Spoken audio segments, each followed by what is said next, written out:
Bismillahirrahmanirrahim. Assalamualaikum warahmatullahi wabarakatuh. Alhamdulillahirabbil alamin wassalatu wassalamu ala asyrafil anbiya'i wal mursalin wa ala alihi wa sahbihi ajma'in. Amma ba'du. Kelas Ulum Al-Quran, tajuk ketiga, Nuzulul Quran. Kalimah nuzul berasal daripada nazala, telah turun. Al-Quran kalamullah. Al-Quranul Karim ialah kalamullah yang suci daripada sifat-sifat makhluk. Penurunan Al-Quran bukan dari satu tempat ke satu tempat yang lain, tetapi digunakan kalimah nuzul, penurunan, untuk menunjukkan ketinggian dan keagungan Allah Azza wa Jalla. Penurunan Al-Quran, nuzul Al-Quran bermaksud pemberitahuan atau penyampaian wahyu Allah kepada Habibihi Rasulullah sallallahu alaihi wasallam dengan perantaraan lafaz-lafaz hakiki yang diturunkan ke dalam hati Nabi Muhammad sallallahu alaihi wasallam. Sebagai ulangan sebelum ini, Al-Quran dinamakan kalamullah. Kalamullah, kalam lafzi, ada kalam nafsi. Kalam lafzi ialah kalam yang boleh kita pegang, kita boleh baca, yang tersusun, mempunyai suara. Yang Bismillahirrahmanirrahim itu kalamullah lafzi, bentuk lafaz, itu baharu. Manakala kalamullah yang keduanya, yang qadim, adalah kalam nafsi. Kalam nafsi ialah khitab ataupun tegahan, larangan, suruhan yang terdapat dalam Al-Quran, cuma yang kita baca itu adalah wasilah bahasa Arab untuk sampai kefahaman itu kepada kita. Itu disebut sebagai kalam nafsi yang qadim, lagi azali. Baik, kita melihat kepada penurunan Al-Quran. Peringkat penurunan Al-Quran ini turun, ada dikhabarkan secara sekaligus, ada yang diturunkan secara beransur-ansur, ya. Kalau kita melihat kepada firman Allah dalam surah Al-Baqarah ayat 185, Allah turunkan Al-Quran secara sekaligus, iaitu daripada Allah ke Lauh Mahfuz sekaligus, dan daripada Lauh Mahfuz ke Baitul Izzah secara sekaligus. Allah berfirman, Syahru Ramadan alladhi unzila fihi al-Quranu hudan linnasi wa bayyinatin minal huda wal furqan. Bulan Ramadan adalah bulan yang di dalamnya turunnya Al-Quran sebagai petunjuk bagi manusia dan penjelasan-penjelasan mengenai petunjuk itu dan pembeza di antara yang benar dan yang salah. Surah Al-Baqarah 185. Kemudian Allah berfirman lagi dalam surah Al-Qadr ayat pertama, Inna anzalnahu fi lailatul qadr. Sesungguhnya kami telah menurunkan Al-Quran pada malam qadar, iaitu Lailatul Qadr. Seturunnya sekaligus daripada Allah ke Lauh Mahfuz, dan Lauh Mahfuz ke Baitul Izzah. Yang ketiga, Allah berfirman menunjukkan yang sama dalam surah Ad-Dukhan ayat 3, Inna anzalnahu fi lailatin mubarakah inna kunna munzirin. Sesungguhnya kami menurunkannya pada malam yang diberkahi. Ketiga-tiga ayat ini Allah menggunakan kalimah anzala, unzila, disebut sebagai fi'lun sulasi mazid biharfin wahidin, ya.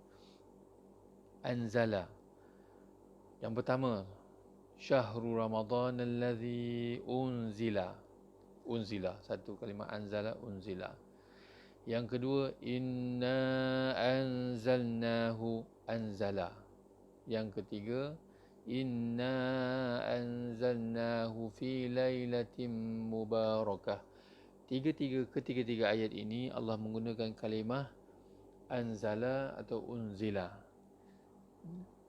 yang memberi makna turun secara sekaligus melengkapi 30 juzuk Al-Quran selengkapnya dari Allah ke Lauh Mahfuz dan ke Baitul Izzah. Manakala ayat yang turun secara beransur-ansur, kalau dilihat dalam bentuk penurunan ayat yang turun secara beransur-ansur, Allah tak guna kalimah anzala, Allah guna kalimah nazzala. Fi'lun sulathiyun mazidun biharfin wahidin bitad'if, dengan tasydid, ada tasydid di situ ya. Nazzala, nun zai ada sabdu, ada tasydid, ada lam. Kalau ikut wazan, nazzala yunazzilu tanzil, tanzil. Jadi cuba lihat, Ustaz nak bacakan ada 3 contoh ayat yang menunjukkan Allah turun kalimah nazzala, menunjukkan beransur-ansur selama 23 tahun. Ayat pertama dalam surah Asy-Syu'ara ayat 192. Wa innahu latanzilu rabbil alamin. Kalimah latanzilu. Tanzil asal daripada dia adalah masdar kepada nazzala yunazzilu tanzilun. Ya, maknanya sesungguhnya Al-Quran itu benar-benar diturunkan oleh Tuhan Allah, ya, sekalian alam, seluruh alam. Allah gunakan kalimah nazzala, bukan anzala. Yang kedua, ayat kedua dalam surah An-Nahl ayat 102. Qul nazzalahu ruhul qudus min rabbika bil haqq, sehingga akhir ayat. Qul nazzala, gunakan kalimah nazzala bermakna beransur-ansur, turun daripada Baitul Izzah ke Rasulullah, kepada Rasulullah sallallahu alaihi wasallam. Yang ketiga, surah Al-Jathiyah, iaitu Tanzilul kitabi minallahil azizil hakim. Kitab ini diturunkan dari Allah yang Maha Perkasa lagi Maha Bijaksana. Bagaimana Allah meletakkan sesuatu kalimah itu tepat pada tempatnya. Jadi tidak perlu kita berbalah tentang turun sekaligus ke, turun beransur-ansur ke pada kalimah-kalimah itu. Allah meletakkan anzala, turun sekaligus, sekali turun lengkap, dan kalimah nazzala ataupun tanzil Allah turunkan secara beransur-ansur daripada. Kalau lihat kepada jadual yang kita baca, yang kita lihat di dalam paparan ini, peringkat penurunan Al-Quran, Tanzilul Quran, Al-Quranul Karim yang diturunkan kepada Rasulullah sallallahu alaihi wasallam terbahagi kepada 2 peringkat, iaitu secara sekaligus yang bermula daripada Allah ke Lauh Mahfuz, dan seterusnya dari Lauh Mahfuz ke Baitul Izzah. Manakala secara beransur-ansur pula turun dari Baitul Izzah kepada Rasulullah sallallahu alaihi wasallam selama 23 tahun. Kalimah nazzala, tanzil ini tadi ya. Dan pembawanya adalah malaikatu Jibril alaihissalam. Baik. Dan seterusnya kita lihat cara bagaimana wahyu itu disampaikan kepada junjungan besar Nabi sallallahu alaihi wasallam. Al-Quran diturunkan selama 23 tahun, iaitu 13 tahun di Makkah dan 10 tahun di Madinah Al-Munawwarah. Ia diturunkan kepada Rasulullah sallallahu alaihi wasallam melalui perantaraan malaikat Jibril alaihi salam. Ya. Cara-cara Al-Quran disampaikan kepada Rasulullah melalui malaikat Jibril alaihi salam ada beberapa bentuk. Pertama, dalam rupa asal kejadian, malaikat Jibril bersayap 600 sayap di kanan dan 600 sayap di kiri. Ya, Nabi Muhammad melihat dengan mata beliau, baginda Nabi yang mulia, kepada susuk tubuh Jibril AS. Yang kedua, menyerupai seorang lelaki berbentuk dengan manusia, bertubuh manusia. Yang ketiganya seperti bunyi loceng, dan yang keempatnya disampaikan terus ke dalam hati Rasulullah SAW. Untuk penerangan tentang ini, kita cuba fahami lebih mendalam sedikit tata cara malaikat menyampaikan wahyu kepada Rasulullah. Ada dua cara. Yang pertama, Allah menyampaikan wahyu kepada rasul-rasulnya melalui perantaraan Jibril. Malaikat Jibril ditugaskan penyampai wahyu. Cara kedua, Allah menyampaikan wahyu tanpa melalui perantaraan. Contohnya, Nabi memperolehi mimpi pada awal-awal sebelum baginda dilantik menjadi rasul. Dengan mimpi itu menyebabkan baginda suka menyendiri, berkhulwah ataupun bertahanus di Gua Hira. Itu adalah tanda-tanda bagi kenabian. Permulaan wahyu datang kepada Nabi dalam bentuk mimpi yang benar. Dan selepas mimpi, baginda kerap bertahanus, menyendiri daripada orang ramai. Peristiwa ini berlaku juga kepada Nabi Ibrahim AS. Bermimpi untuk menyembelih anaknya. Itu adalah bentuk wahyu yang turun kepada para rasul tanpa perantaraan malaikat Jibril alaihi salam. Ya. Itu di antaranya. Ya. Mimpi adalah bentuk yang sampai terus. Begitu juga dengan peristiwa Isra' dan Mi'raj, yang mana Nabi menerima wahyu kefarduan salat 5 waktu sehari semalam tanpa melalui perantaraan malaikat Jibril alaihi salam. Baik. Dan yang keduanya ialah dengan cara perantaraan Jibril AS. Itulah Al-Quranul Karim, wahyu-wahyu kitab-kitab yang lain. Ya, Taurat, Zabur dan Injil. Jadi itu adalah petugasnya ialah Jibril AS. Manakala Al-Quranul Karim yang diwahyukan kepada Nabi Muhammad SAW, ya, disampaikan wahyu itu dengan perantaraan, ya, kenapa? Kerana dia lebih meringankan kepada baginda Nabi SAW, ya, antara lain. Baik, kita melihat sebagai pengkaji dalam bidang ulum Al-Quran, ada beberapa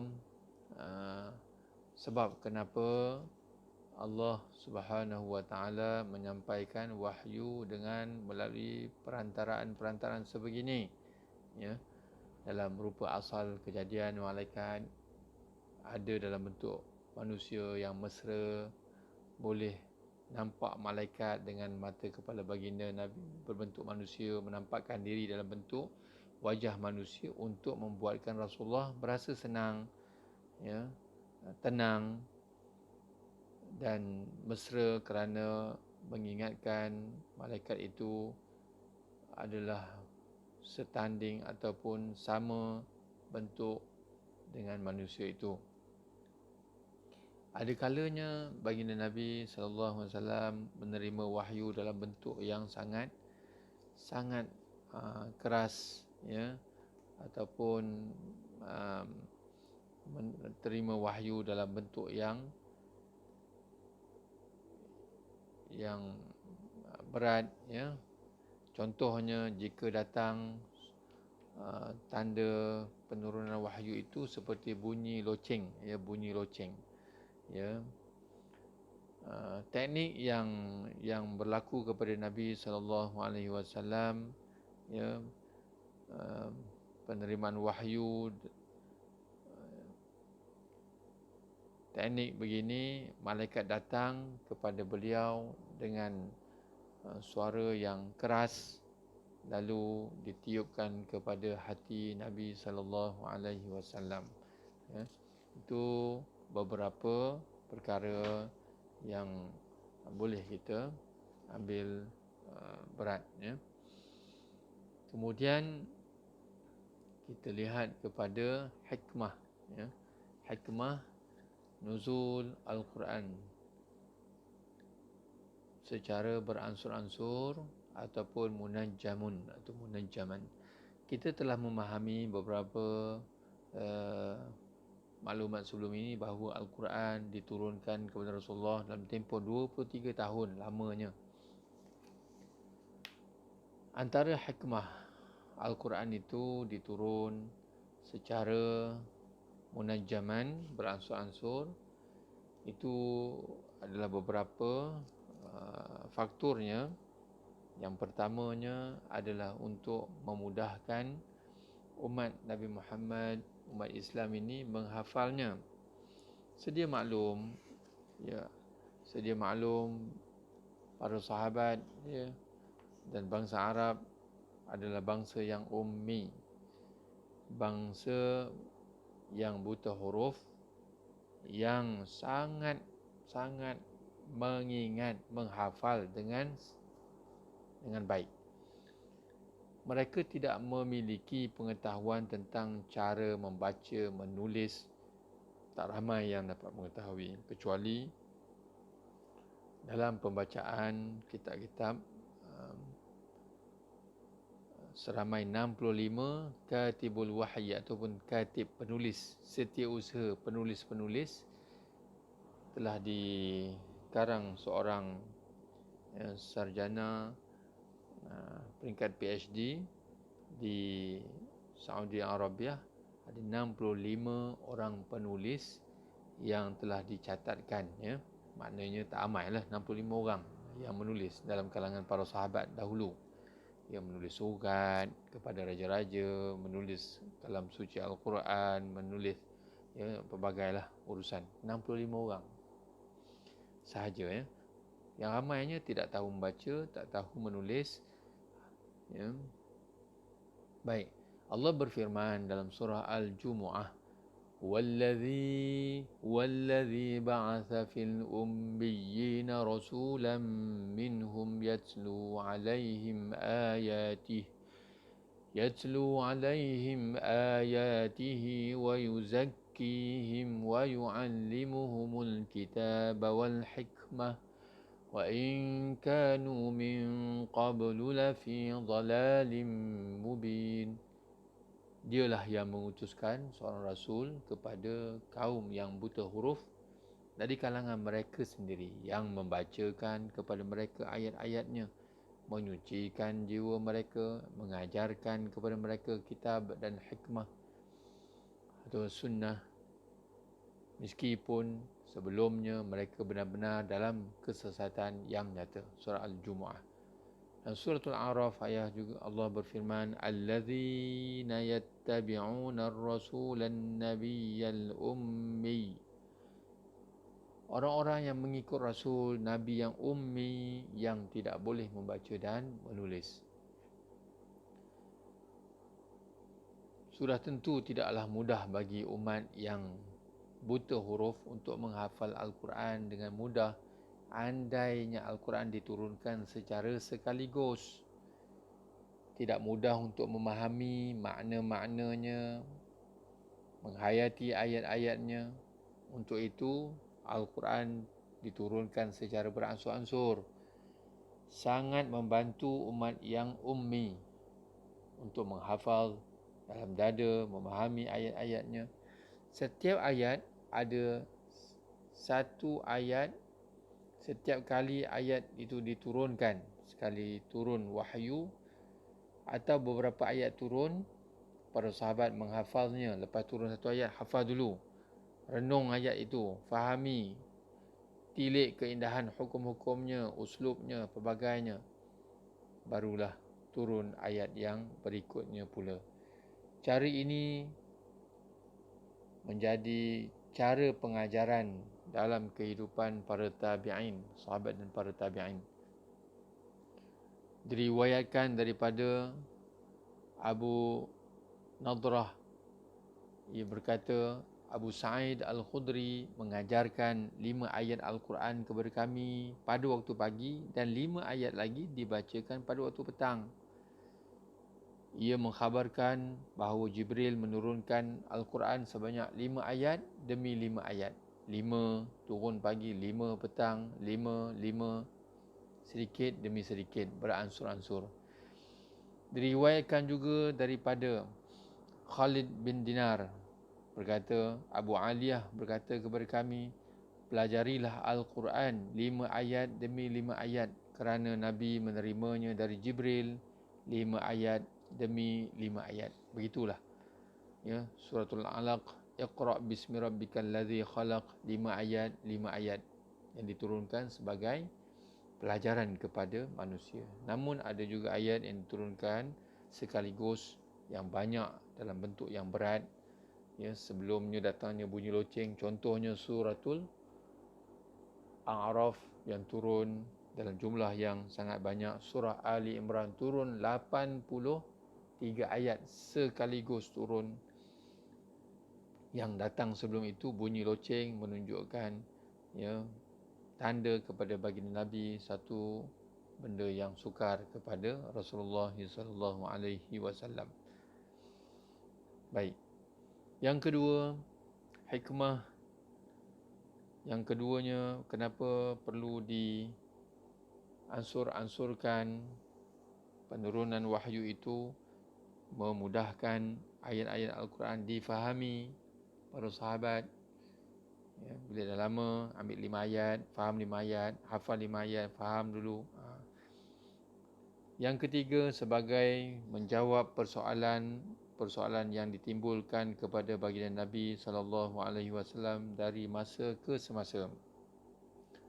Sebagai contoh, ayat yang turun, yas'alunaka 'anis sa'ah. Para sahabat bertanya tentang kiamat. Maka turun ayat, yas'alunaka 'anil mahid. Para sahabat tanya tentang haid. Maka turunlah ayat menerangkan tentang persoalan yang ditanya oleh para sahabat. Yang keempat, bagi menyelesaikan masalah yang timbul dalam masyarakat Islam, apa yang berlaku, kes yang berlaku, maka turun ayat untuk menjelaskan tentang masalah yang timbul dalam masyarakat Islam pada ketika itu. Yang kelima,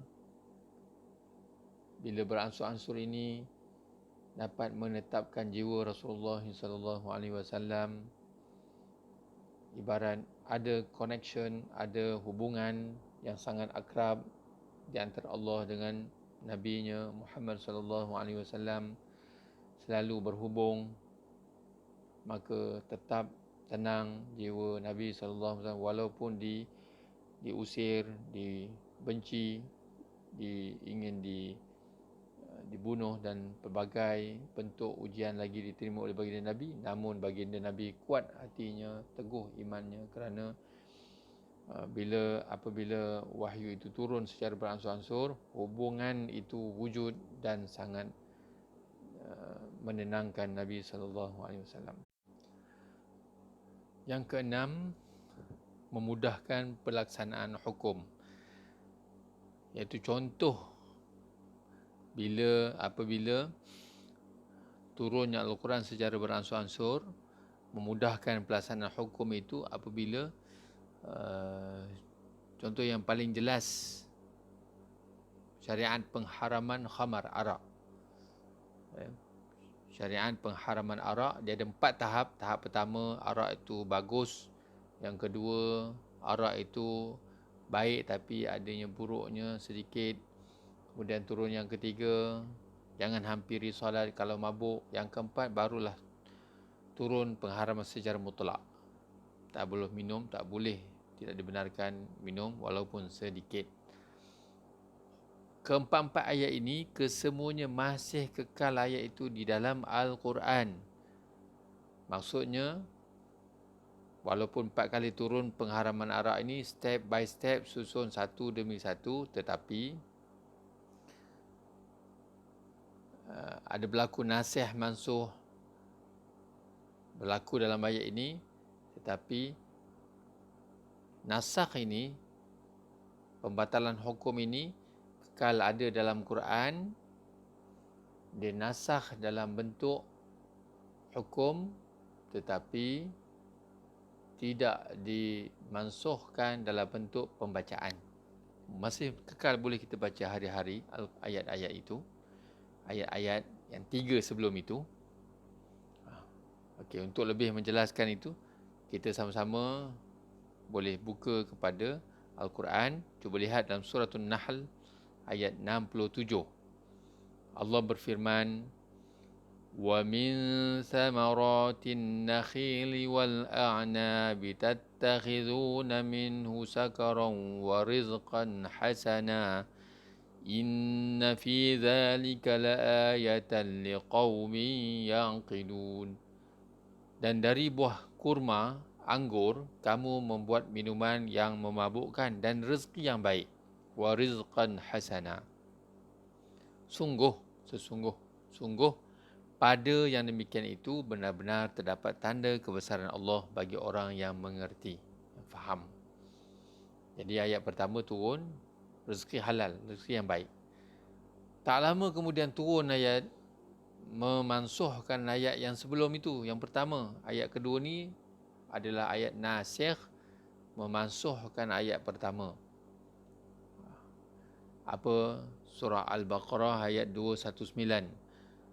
Ya yas'alunaka 'anil khamri wal maisir qul fihima ithmun kabirun wa manafi'u lin-nasi wa ithmuhuma akbaru min naf'ihima. Mereka bertanyakan kepadamu, wahai Muhammad, tentang khamar dan judi. Katakanlah, pada kedua-duanya terdapat dosa besar dan beberapa manfaat bagi manusia, tetapi dosanya lebih besar dari manfaatnya. Dan nampaklah tanda untuk mencegahnya daripada minum arak dan berjudi. Ya. Yang kedua, mana ayat turun ayat kedua ni memansuhkan ayat pertama. Ayat kedua ni adalah nasikh, ayat pertama tadi jadi mansukh. Tak lama kemudian turun ayat yang ketiga pula.